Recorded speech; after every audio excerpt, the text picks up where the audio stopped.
This is a Wild Game Production podcast.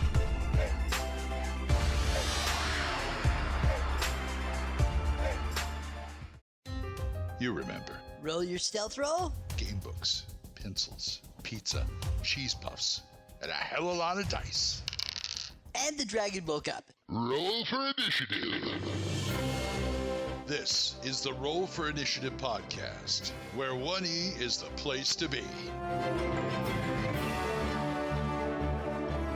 Roll for Initiative podcast. This is Volume 8. I'm Vince, sitting with Nick. Hello, everybody. Everybody. And Hello, everybody. No, don't do that. Matt. Hello, everyone. We're back with another episode. We're doing episode 4 of Valley of the Unicorns this week. Also written, as we know, by Paul Dini from last time.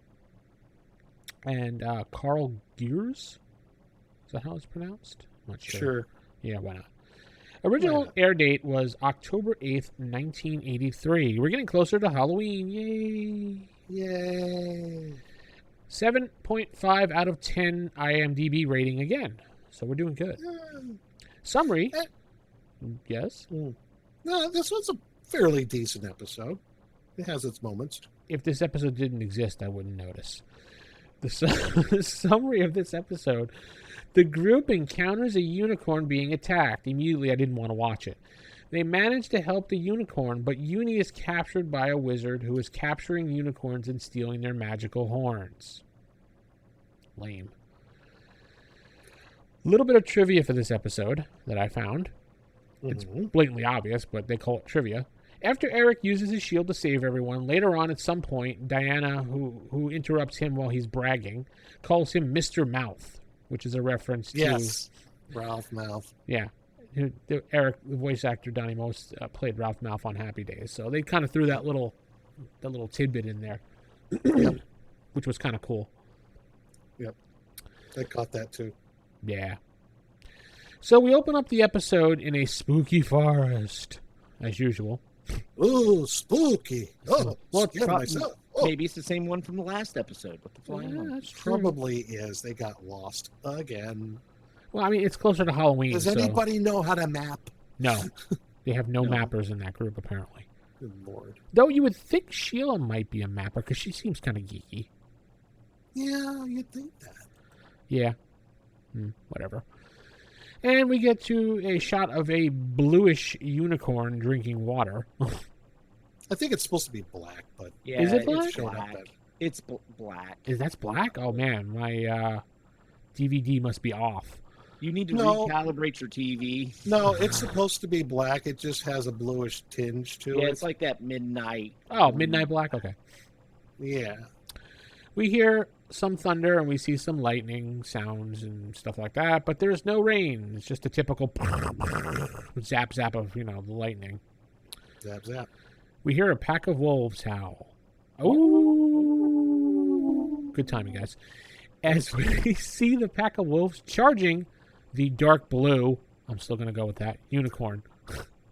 Would you say they were wargs? No, they look like No, regular not big. wolves to me. At first, I thought they were dire wolves, but then as they got closer, they're just regular wolves to me. But Yeah, they're not big enough to be a dire wolf or a warg. But we do see Yeah. a dire wolf. But we'll get Yes, to that in a we moment. do. Then we see a flash of lightning as we jump to Uni crying and jumping into Bobby's arms. Nick, you do that way too much. That makes me want to kick you through the window, so stop it. With everybody wondering, what's wrong with Uni? And Eric pretty much doesn't care because Eric is cool. Do you notice throughout the entire series, Eric is the only one that questions everything, including what Dungeon Master's doing to them, and no one else is. Everyone's just like, meh, whatever. Dungeon Master, meh, give us these special cool weapons, meh. He's like the only one that would ever say, does anybody ever think that this is just weird? Yeah, Right. Yeah, he's like the common sense of the group. Yeah. that's He's pretty the sad. voice of reason. And that's pretty sad. It is very sad. When Donnie Most is the voice of reason. Donnie Most. Anyway, I keep picturing that scene from Family Guy when he's like his ghost rises up and they sing the song in the background. I don't know, anyway. Oh, Lord. Yeah. We hear what sounds like a horse in trouble in the background, and Uni hears it after being frightened and runs off into the scary forest, where Hank says... I won't do it. I won't do it. Yeah. Hank says, don't go in there. God. The camera pans back to show the shadow of a unicorn on the mountainside being attacked and defending. I kept saying herself, but we found out it's a him. I always thought unicorns were she, but I guess they can. No, there's male and female ones. Yeah. I always thought. How do you think Uni was made? I don't know, a horse and a unicorn? I don't know. No, a mommy unicorn and a daddy unicorn got together. Nick. And they loved each other. They loved each other, had a few drinks. Had a few drinks. They went down to the river together. They went to the Dragon's Tooth, had a few drinks. They traveled to the Dragon's Tooth, huh? We said it was the same forest. We can only assume that the Dragon's Tooth is nearby. Very true. Very true. I'd like to see someone map all these things I'm out. tying them all together. You're This doing is a good awesome. job. Doing a good job. I think we Thank should you. map it. Then we actually pan to the unicorn being attacked and mauled by the wolves, and he's doing a good job of defending himself by, I guess, kicking them away and shoving them away. Everybody's kung fu fighting. Yeah, if a unicorn can kung fu fight, this unicorn was kung fu fighting. Yeah, I gotta say, it was being badass Oh yeah, definitely.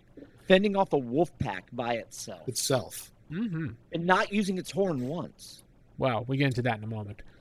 Yes. Then we pan to what looks like. We pan to an old man. Doesn't he look like Merlin? He actually looks like the guy off the Unearthed Arcana. Oh yeah, that's right. Yeah, you're right. Oh Okay. my God, I never put that together. He kind of I saw does. him. I'm like, that's Unearthed Arcana I guy. have that picture hanging on my wall. I'm looking at it right now.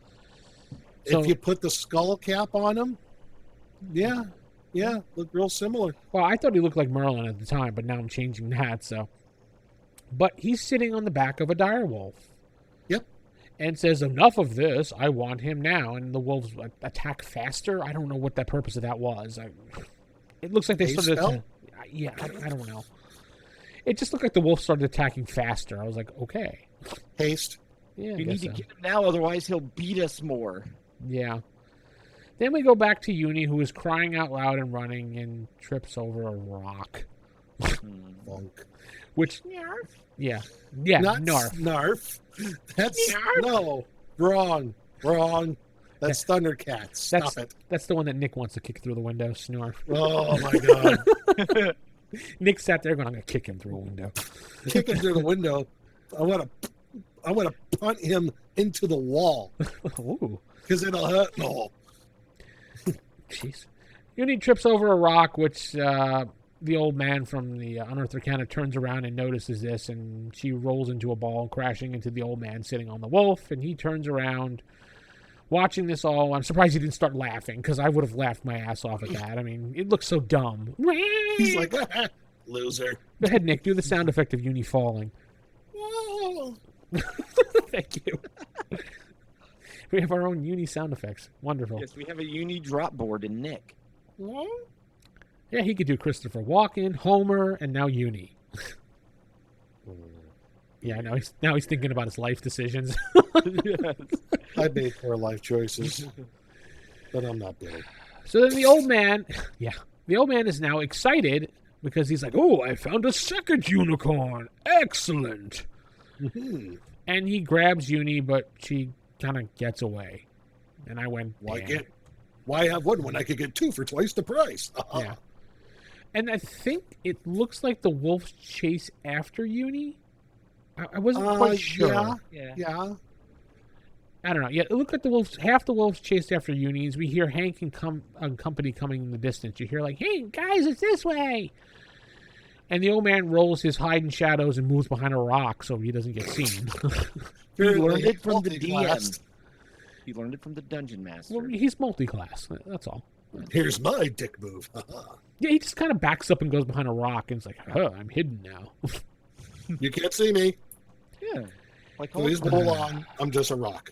The group shows up and watches as the wolves are attacking the unicorn because after everything they've seen in this new world, another unicorn stuns them. Yes. I guess they failed their You know wow what? roll. It is black. It's racist, It is a Nick. black unicorn. That's racist, Nick. That's not what I meant. I guess they failed their wow roll because they're just stunned. They're stunned for like a moment. Like, oh, another unicorn. Wow. Golly gee, Willikers. Yeah. And then they jump into action and they save the unicorns, Uni and the new unicorn, from the wolves. Presto successfully pulls out a slab of ham or meat or whatever it is. Ding. Successful move by Presto. Pull. Let's add to the tally on that one. So what are we at, 4 now? 4. But there's a second one in this episode. Right. When we get to that. So we're at episode 4 and we're 4 for 4 now. Okay. Yes, we are. Well, technically we're not. But... the pattern seems to be that the usefulness of Presto with the hat, it comes in bunches. It's not like one episode there's one time each. It's like one episode there's 2. Actually, another episode there's 2 or something like that. I figured out his pattern now. When he randomly grabs something out of his hat without saying anything, it works. There you go. But if he does a rhyme or something, he just absolutely screws it up. I don't know. Abracadoofy, I pull out a smoothie. What? Abracadoofy, I'm a dumbass oofy. I don't know. Yeah. So he really is Bullwinkle. And here's what. Yes. And now we see Uni getting ready to attack, and only Matt will probably appreciate it. But the wolf pulls an RKO out of nowhere and grabs. Yes. And grabs Uni out of nowhere. Like Uni's like meh, doing that stupid noise. Thank you. To attack, and the wolf is just like boom out of nowhere, grabs Uni by the neck and runs off into the woods. It's like an RKO out of nowhere. Anyway, and the group's like, "Hey, Uni's missing." And they're like, well, we got to help the big unicorn first, ignoring Uni's whereabouts for the time being. Because reasons. Yeah, I don't know. Intelligence check, whatever. Intelligence check. That's rich. Yeah. The unicorn all of a sudden looks like it's constipated and does some move and all of a sudden disappears, which we all know is a teleport because unicorns can do that. Either that was going to poop a rainbow. One of the two. One of the two was going to happen. Thank God we got a teleport. Leaving the wolf stunned and yet annoyed because he appears on top of the cliffside and climbs the cliff. Rock climbing. Apparently that's one of the There's skills. A lot of rock climbing in this show. You notice that? Yeah, quite a bit. Rock climbing, Joel. Rock climbing. They must be in a mountainous region. That's all. Yeah, that goes with everything else, the hollow bones, things like that. Yeah. If we map this out, all these towns and everything's probably in like a 1 mile square radius. It's just mountains, desert, mountains, desert, mountains. They're living in frickin' Nevada. It's like it's just the same town over and over again. It's like Westworld. They just change the signs. I would expect another episode. You see out in the distance, hey, it's sunny Las Vegas. Yeah. Well, the DM is just using a random generation chart to plot out each hex of the terrain. Okay, hold on a second. Rocky terrain, deserts. Okay. I have a theory. I've been working on this from the last episode, but please continue. Okay.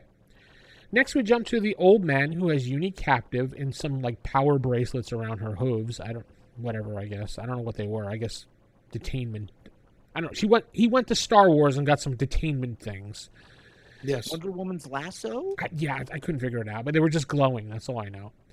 And you notice that they're looking over their shoulder, even including Uni, watching the big unicorn do her little his teleport thing. So Uni makes a massive face of constipation. And it looks like they're constipated. Yeah, there's too much cheese. Yeah, too much cheese and ice cream, and she teleports herself and she's like, yay, and reappears right behind the old guy who basically just like, yeah, and just grabs her. We found out his name, I believe. We do. Time. Not at this point. We no, we don't find it out until I think Dungeon Master tells them a little bit later. Oh, right. I'm sorry, I got ahead of myself. He grabs her easily, and he alludes to the fact that it's a pity Uni will never learn to use her power properly, as he's going to kill her and eat her for dinner. No, wait, he doesn't say that. Foreshadowing. Yeah, he just basically says that, and Uni goes, the camera pans to Uni's face and does that little scream. And definitely poops a rainbow. Is that what you saw happen? Okay. Can I have your addition? She's like, no way. Blarf. A little rainbow poop on the ground. Yeah. We cut back to the kids who are ready to attack the wolves, but the old man calls them back, and the wolves run into the forest. Hank, passing his ranger tracking ability check. Yes. Yeah. We touches see Ranger skill at full power here. Yeah, oh yeah, definitely. Chases after the wolves after he says, "Hey, they went this way, and so did Uni probably." Because they just saw them run that way. Good job, Ranger. Yeah, whatever. He needed to do a Ranger check for that, but it's a cartoon. Kids, 10-year-olds, stupid. Right. Hey, I was 12. Okay, so I wasn't entirely stupid. No, you were. I'm trying to think about it. 10 o'clock at this time. How many bowls of cereal have I eaten by that time? You're probably at least on your second bowl at this point. At least I can work it on my third. Exactly. You were probably eating Sugar Crisps at that point. Oh, yes. Because that's what they called them, Sugar Crisps back then, not Golden Crisps. Sugar Crisps. Anyway, we cut back to the old man and the wolves traveling. We did that already. Sorry. The old man looks over his shoulder. Yep. And as he's traveling, he's traveling with the wolves through like these brambles that are perfectly moving out of the way as he's walking. Yeah. I was just like, what is he doing? Well, you find out why eventually at the end of his little walk. Yeah. And he's traveling through there, and he like just kind of peers over his shoulder and passes like a perfect spot check. And he's just like, "Oh, they're following me. This is perfect." Well, hold on. You got to back up, though. This is before that. You got to remember, Dungeon Master shows up, his ugly mug. Oh, no, wait, not yet. Yeah, he already showed up because that's why they were following him, right? They're following. Wait, hold on. They're following him. He looks over his shoulder, realizes that they're there, is happy about this. Then we cut to the group who's doing a really poor attempt of hiding behind the brambles, and Eric, of course, stands up and they pull him back down. And then the DM shows up. Okay, that's when he shows up. Because they're trying to figure a way how to save Uni, and the DM shows up. Yeah, because Eric was probably yelling, "This is all stupid." Yeah, he pretty much was. DM shows up, yay, and then Bobby does, "Hey, it's Dungeon Master." Thank you, Captain Obvious. Yeah. He tells him about the old man who is really Kellic, the wizard, who has a unicorn fetish. Well, he does. Come on now. I can't believe you said that. Yes, he does. Yeah. Hi, I'm Dungeon Master. Kellic has this thing for unicorns. Don't ask. We have a don't ask, don't tell policy. Yes. And the unicorn, the black unicorn, I keep saying blue. I wrote down blue, so I'm going to read blue. He is blackish bluish. The black and blue unicorn, his name's Silvermane. Yeah. And DM tells him the story about the Valley of the Unicorns and blah, blah, blah, and blah, blah, blah, blah, blah, and why he wants this and that. And Eric pulls out a notepad and pencil, whispering to Diana that he's not going to pull a fast one over me. I'm going to write down every dumb word he says. Yep. Of course, he screws it up anyway. I'm like not even 2 seconds afterwards, he's babbling like an incoherent boob. Yeah, the DM gives him the riddle. The fate of one is shared by all. And he's like, the fate of the horn of what? And he like screws it up. Like you said, 2 seconds after the DM is done. And the group is dumbfounded looking at him. Hey, you are a moron. Yeah. And they're like, but Dungeon Master, and he's like, he's gone. Dude, just like... Don't tell me. He's gone, isn't he? I'm more curious, where did he get the notepad? I don't know. He pulled it out of his butt. Yes, notepad, pencil. It's like that scene. This is my theory forming. Okay. Keep continue. It's like that scene from Men in Tights when they pulled a script out of their butt. Yeah. So he pulled the pencil and pad out of his. Never mind. The same place where the bottle caps came from. Yes, exactly. I'm going with that. Pulled it out of Eric's ass. Great. Hank's ass. No, I have a theory. You give an ass a holding? He does have an ass of holding, correct? The butt of holding. Butt of holding. There we go. Someone stat up the butt of holding, please. Yes, because I like them big. So anyway, And I cannot lie. Nick, DM poofs away as the group figures out as they evilly grin at Eric and his shield, and he's like, "What?" That's not. Uh-oh. Yeah.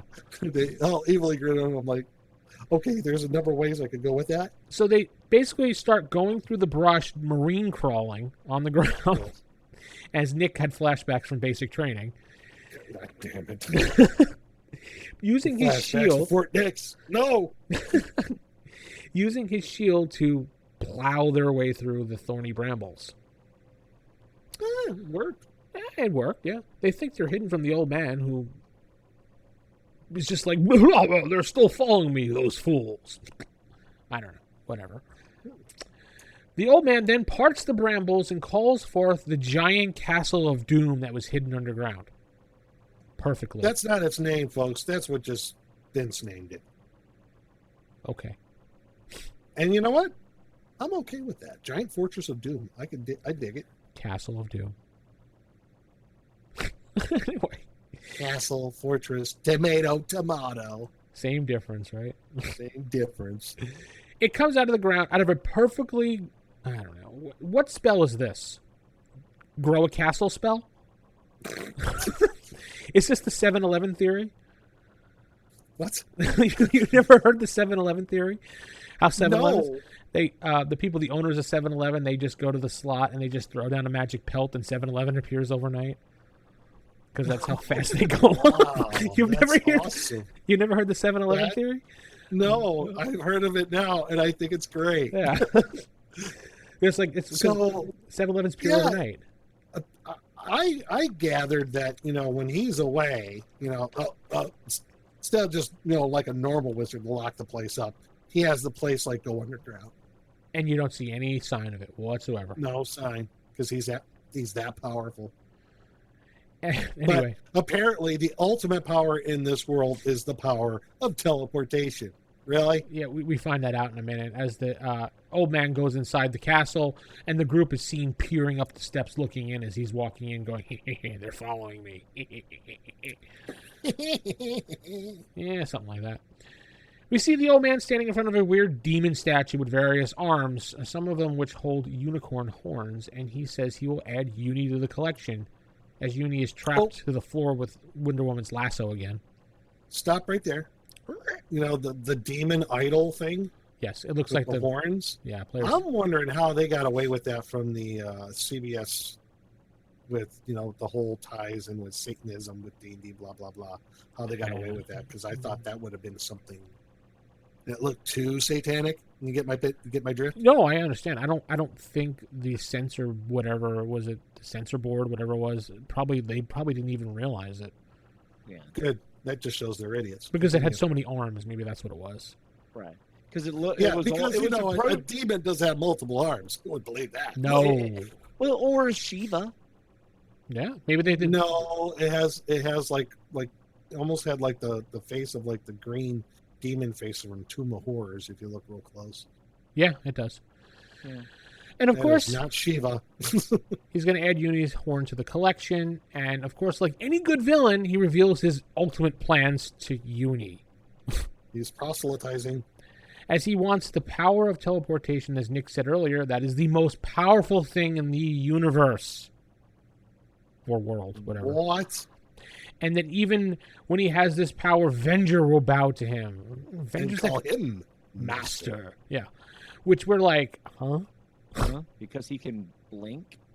Yeah. He can cast a blink spell. Yeah. Which I Well, wait a minute. Maybe the spell is like teleportation without error. And that's a high level spell. Yeah, but you can only do it once per day, right? Maybe it's once per day per horn. Ooh. Oh, okay. We're getting ahead of ourselves about making this into an adventure, but I could work with that. Yeah, so we find out that apparently he is an apprenticed Avenger. We don't know because Yeah, it's not really made clear. Was he like, was he an apprentice? Was he We don't know. Then just said, "You're fired. Get out of here," and because he was his apprentice and all that. But I got it. I don't. Yeah, it's never really made clear. That's what I'm assuming. Yeah. So anyway, the group is listening on from, I don't know, a cliff top in the castle in the background.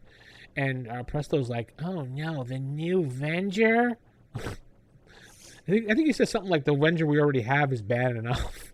Yeah, something like that. Yeah, it's not a title, you dipstick. Well, Then the old man starts casting a spell over his head, which looks like Tensor's floating disc above his head. I'm sorry, it does. Yeah. Mm-hmm. Why is he casting this giant disc over his head? We don't know. It's a magical effect. They needed to do something quote unquote cool for the kids. Yeah, 10-year-old's dumb. We get it, right? Yeah. The Third group- bowl of cereal. I'm on it. Nick is already on his third bowl of cereal going, "Is this over yet?" This is so awesome. Yeah.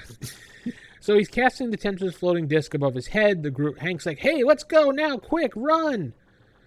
And they start running towards the old man, Kellic, and he sees them but drops his hand and zaps them with his paralyzing ice spell. I don't know. I can't figure out what it is. Is it a paralyzed spell? Elsa? Well, wait a minute. Didn't Presto make the comment yet About? Venger? I just said that. No, but him having the light bulb over his head. No, about that's later on. I know what Okay. you're talking about. That's later on. Oh, it is. Okay.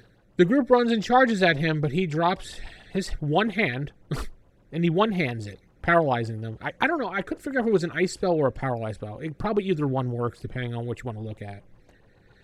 But they all fail their saver spells, and they're all trapped, but could still hear and mumble and stuff like that. Cry.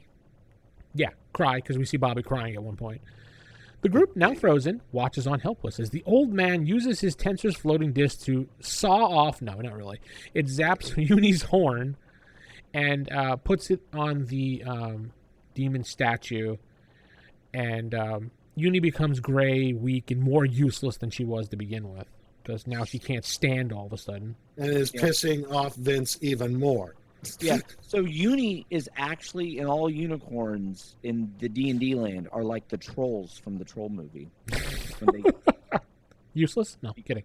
no, because when they get sad, they lose their color and go gray, Huh. and they lose their powers. Ladies and gentlemen, this is Matt's last podcast. So you know. The fact that you even know about trolls. My movie. wife made me watch the movie. Right. Quotation mark, made me. Matt was probably like, "Hey, honey, look what I got. Let's watch it." She's like, "Hell no." And he's like, "Come on, It's got please." some catchy tunes from Justin Timberlake. Yeah, anyway. The fact that you know that makes you sad. Anyway, let's move on. The old man, now having the power of Uni on his unicorn statue, in his arrogance, walks past them and goes over to the wall, which an invisible table appears with an amulet, and he declares he will find the Valley of Unicorns and find the last 3 unicorn horns, and then just walks out of the room.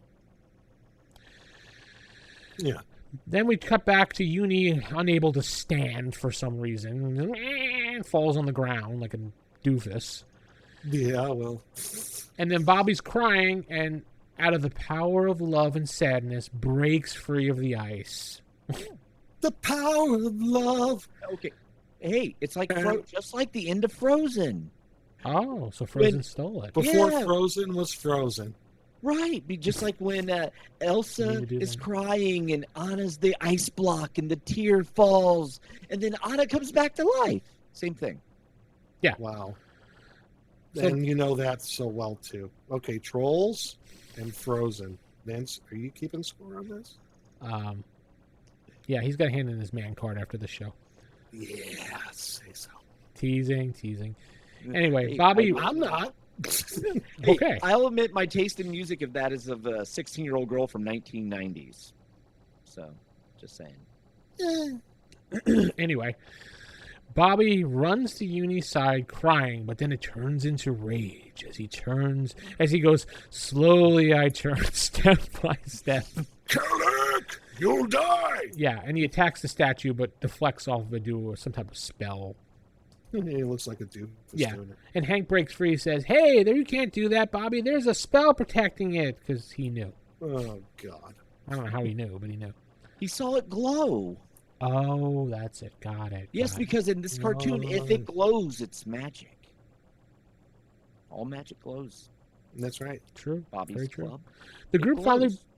finally breaks free as the group taunts Eric while he's still caught in the ice, debating That's right. whether Was it it's not Sheila, but Diana. Diana's like, do we have to let him do we have to let him go or something like that? This is the most quiet like, time of her. Yeah. I'm like, him to break damn. Do we have to break him out? I'm like, damn, that's cold, man. Yeah, that's totally your common group of all your friends, and that's the friend you just don't like all that much, and you're like, eh. Like If when we didn't really need a paladin, we would not have him. Yeah. yeah, He's a cavalier. He's paladin light. So, Yeah. he was like the He guy that didn't was have the high enough charisma to be a paladin. you know. he was like the guy in my gaming group that we used to always torture, lock him in closets, burn the room down, things like that. Take his Holy Avenger when you finally have it and tie it on a rope and put it on the side of the boat so he couldn't find it. Things like that. So he was the guy when he got paralyzed by like the carrion crawler. You guys used him as a doorstop. Oh yeah, he was the guy who found a pit of skeletons. We knocked him in. Things like that. That's just wrong, We were but hilarious. we were young kids in high school and we were dicks. So. Ah. I'm sure he's like, why do we keep coming here? Yeah. Why do we keep coming to this group? Pretty much. And then they run to the next room because they hear some horses sounding sad. Yeah. And they had fiber, so they sound sad. As they race... Every time I hear sad like that, I think of that stupid Fiber One commercial where the guy takes a bite out of the bar and he's like, Fiber makes me sad. Just like that. That's the stupid commercial. I have no idea what. Oh, yeah, It's yeah, hysterical. I know it now. Anyway, and they see a bunch of gray unicorns in there just kind of looking depressed and everything. So they release... Now that's going to be a thing. It's like, oh, they're sad. Oh, they've been eating fiber. Yeah, they're fiber. Yeah, lots of fiber. And the group remembers the DM's riddle and guesses they need to find the Valley of the Unicorns. So they're like, I don't think they're going to trust us. But Uni goes up and does the Uni thing, making her useful, and convinces the group to show them the way. Yeah. The group and the sad unicorn, so we're just going to call it a sad group at this point, make their way to the valley. They still need their fiber. Yeah. But we see the old man is lurking in the background. Is his plan working? I just like calling him the old man because he's an old man. And there's like a lightning bolt and thunderclap and Yeah. aha.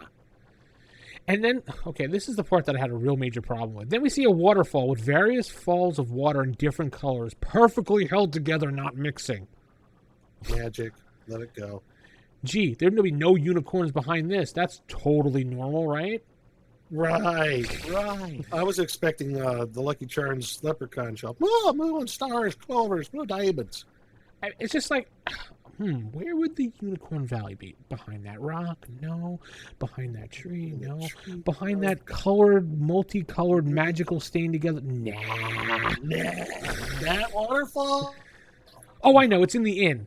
The Dragon Tooth. Yeah. The dragons, too. That's where yeah. It's got to That's be where there. we saw the last two unicorns. They were talking about having a kid. Wow. Totally normal. Unicorn just Yes. walks up and the thing just parts ways and they walk through the waterfall, which walks through the mountainside It's magic. Let it go. to the secret hidden valley of unicorns. Sorry. Sorry. There's pools of ranch dressing everywhere with celery stalks and Yeah, carrots. why not? Yeah. And it looked very similar to the land that the kids restored Looked when they like the defeated the land of Beholder. Dairy Queen. Oh, yeah, the Beholder Valley. Yeah, that's right. It's the Beholder Valley. They It's fixed on the other it. end. Shh. Yeah. Don't talk about cheap Which, animation. Like I said, which looks like the land of Dairy Queen. Yeah, Recycled animation. Shh. The group then sees Silvermane, and finally, the last 2 unicorns. So we finally see our last 3 unicorns, and Uni goes up, and, they're all happy and stuff like that for a few moments. But then we see the unicorns become annoyed, and Eric starts getting pissed. Like, well, ungrateful ingrates. We tried to help them. But then they're like, no, they're not mad at us. They're mad at him. And they point up, and we see Kellic on top of the mountain because he was smart and was like, maybe I should just follow this. Oh, look at that. There's the valley. Yeah. And this is the second time the kids have fallen for that trap. Well, because they're dumb. Yeah. Hey, we will lead the villain to where the villain wants to go. It's happened twice. So he exclaims his joy of tricking the group and laughs as he takes his amulet and zaps the last 3 unicorns, pulling them towards him. And then with his other hand smashes some rocks on top of them, which Eric uses his force shield to block the rocks. Yep. So the amulet is an amulet of levitation? Yes? Tractor beam? Tractor beam? Amulet of tractor beam, the way it was grabbing the unicorns and pulling them. I thought I was thinking it was an amulet of levitation that he was using to zap them. Telekinesis or something like Something that. like that. It was kind of cool. He's using his what's power. Yeah, and he uses his finger power to Hey, stop it. Hey. He stop. Hits the rocks and they fall, which Eric blocks his force shield, and the old man gets away with the unicorns, and the group is trapped under the rocks.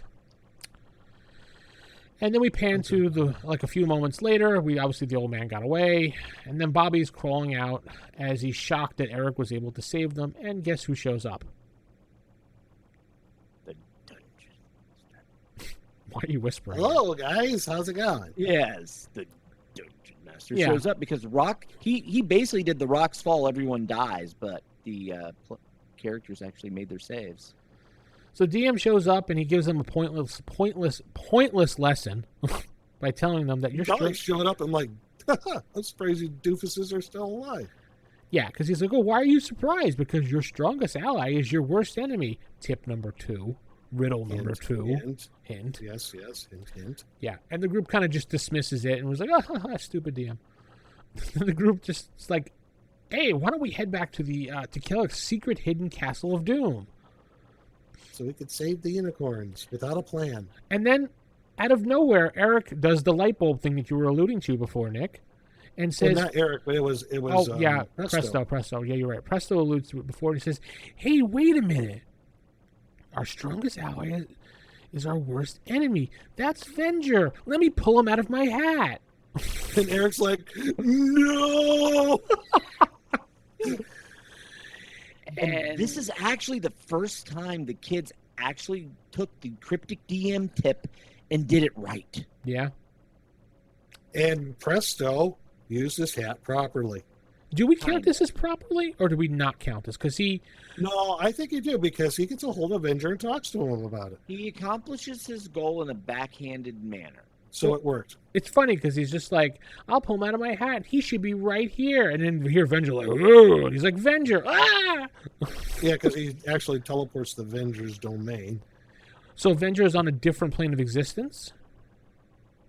Or his castle of unhappiness, doom, no fun. So was Venger about to take a bath? Was that a giant bath in front of him? Because he was like standing in front of this blue water thing. I thought it was like a bath. I was about to go into my hot tub. Yeah, I was going to take a nice, soothing, you damn kids, I was sick of you and your items of power.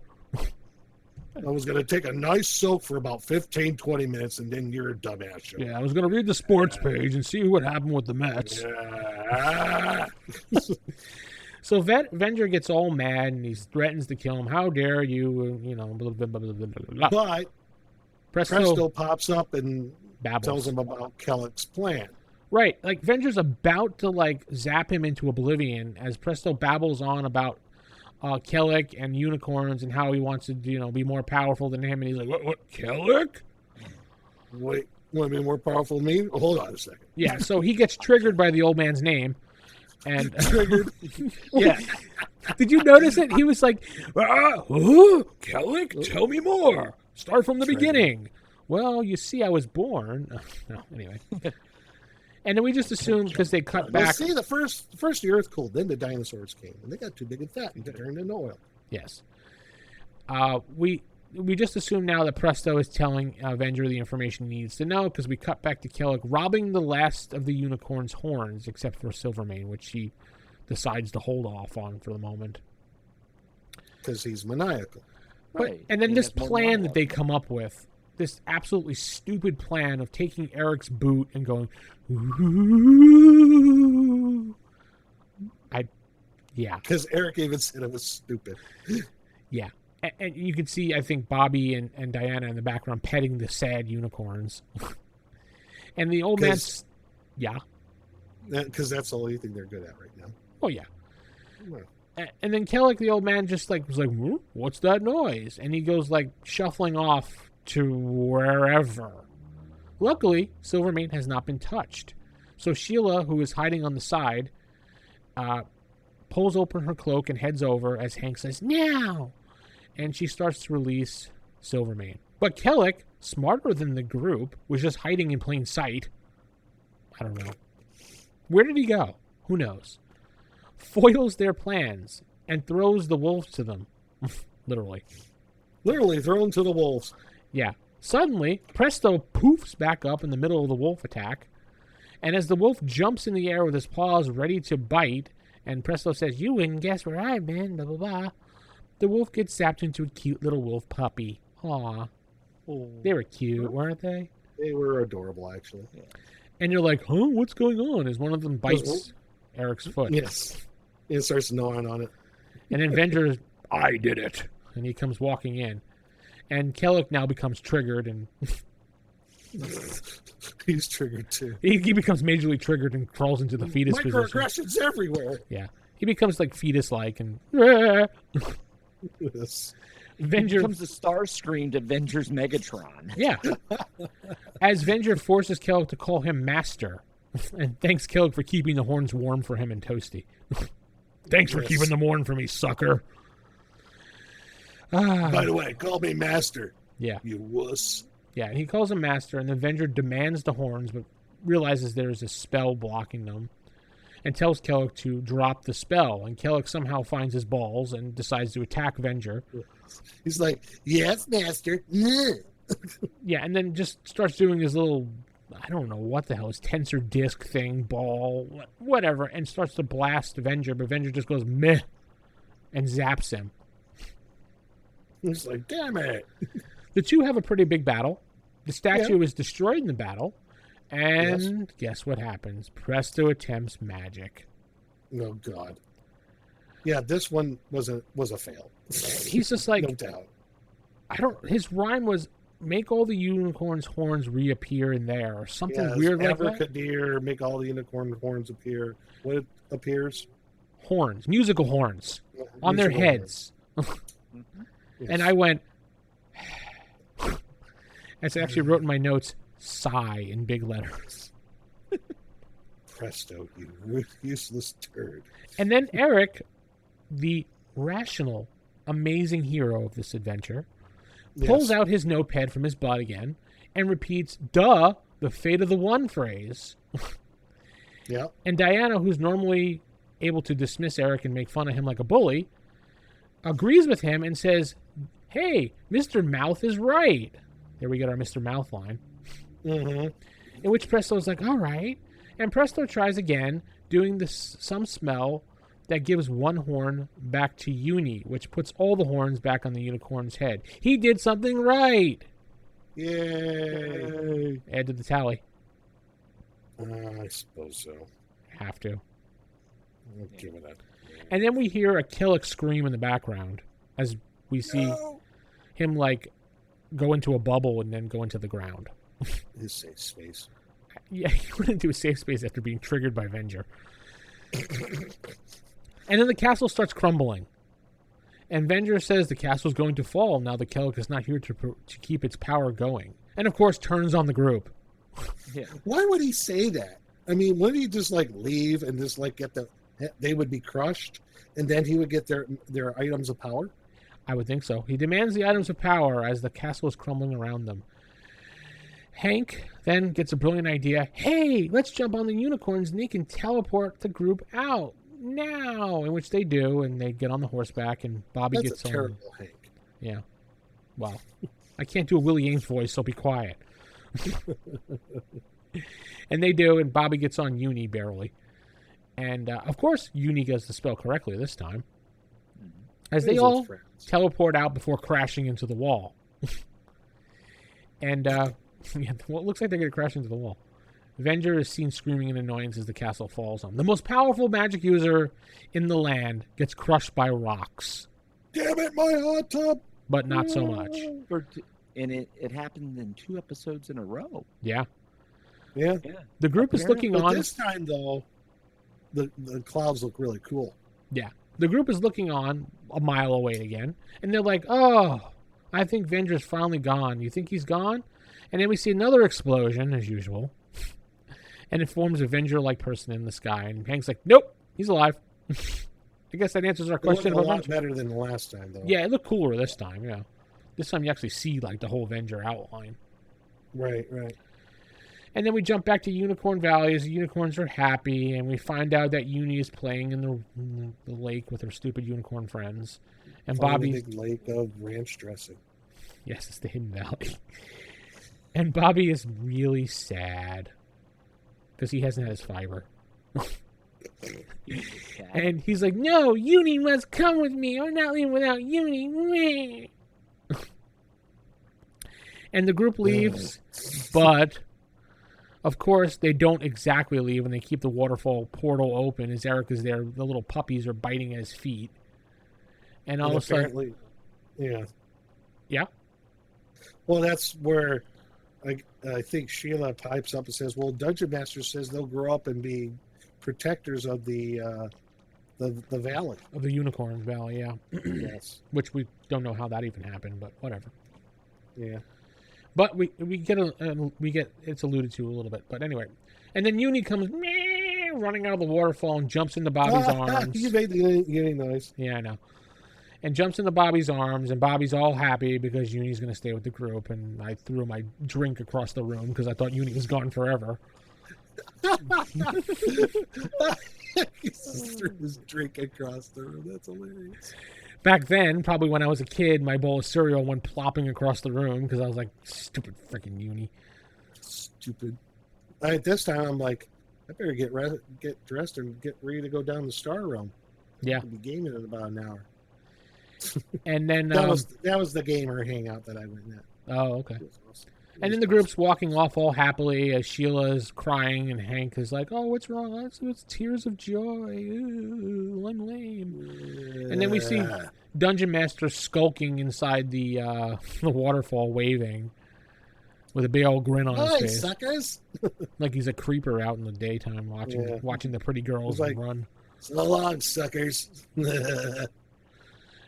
Which we can assume that when everything was happening with Bobby and the wolves, maybe he was talking to Sheila. I have no idea. Probably. Maybe he's like, hey, baby, what's your number? I don't know. You can never tell.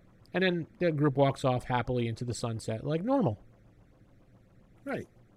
And we all died a little bit inside. The end. So, yeah, so it's not flying circus. So what's your working theory? All right. This is starting to tie into things what I thought about this, what I'm thinking about this show. And I think there's other evidence that we will definitely see in later on shows. You're talking about the bag of bottle caps, right? Mm-hmm. You had the pencil and pad of paper, right? Yeah. Two rather anachronistic sort of things to be found in a fantasy setting. Can we agree upon that? Yes. Yeah. Also, the world is basically a combination of wastelands and places that you don't want to live for the most part, correct? And most of the nice places are hidden valleys or what have you, correct? Yeah. My theory is it's a post-apocalyptic Earth. What? Okay. Go on. It is. That's it. That's it, man. Look at the evidence. Look Okay, at the so evidence this that is- we've tracked in So so this far. isn't the Dungeons and Dragons cartoon. It's the Gamma World cartoon. No, it's D&D, but gone gonzo. I'm not buying it. What? Not sold yet, but she's still got. There is mounting 23 evidence more to episodes. suggest that the realms, as depicted in here, is a post-apocalyptic world. You have 23 more episodes to prove it to us, so. Oh, I will, sir. Oh, yes, I will. Alrighty. That's going to end the episode. What did we learn from this episode? They had no chance of still getting home. Right. No mention of it. Yeah, for the most part. This was a total, sidetrack episode. Nothing to do with getting home. I would think every time I saw the Dungeon Master, I'd be like, dude, are we going home? Dude, are Yeah. we going home? I don't What about care. now? I don't care about your Now? stupid unicorn quest. Now? Seriously, now? Can we every go time I now? saw that dude, I'd be like, are we going home? I think I just figured it out. Uh-oh. I'm going more like they get on the roller coaster, and the coaster actually derailed and they died. So this is actually like Lost, and this is them in the They're in limbo. Yes. They're in limbo. Yeah, that would explain the randomness, the Okay. anachronistic stuff, the fact that Okay. you have Tiamat as a wandering monster, And Lowell, plot too. holes, everything gets explained by that. They're dead. I like my theory better. So it's not. We're not going to have flashbacks. We're going to have sidebacks, as they call it in Lost, because they were never flashbacks. They were sideway visions, as they call them. So we'll see. Exactly. I'm telling you, it's a post-apocalyptic world. I'm telling you. Anyway, that's going to end the show because I have nothing left to say. There will be evidence. I guarantee you. Watch All the right. other episodes. The evidence will mount. All right, you can keep that on your notepad, that your theory, and have it working. Keep it Oh, next by to the the way, the Presto Presto tally. count. The Presto tally now is 5. 6. 6. Ooh. 6. So he 6. averages 3 every. Well, 2 we've done 4 episodes, so about 1.5, 1.5 an episode. roughly. Yeah, something like that. Yeah. And we're Maybe, not. maybe he performs better in even number episodes than compared to odd number episodes. I think he performs better under pressure. It seems like. I don't know. We probably should keep tally of how many times he does it wrong, so we can do the percentage wise of right. That might be too much God. work. Okay, Nick. In the meantime, you have to go back and rewatch these 4 episodes and count every use of magic. No. Nick's just going to give it a random number of There's 7. Not enough beer and rum in the world to make me do that. Oh. All right. Well, we're going to say goodnight, everybody. Keep it original, keep it old school. Good night. Night.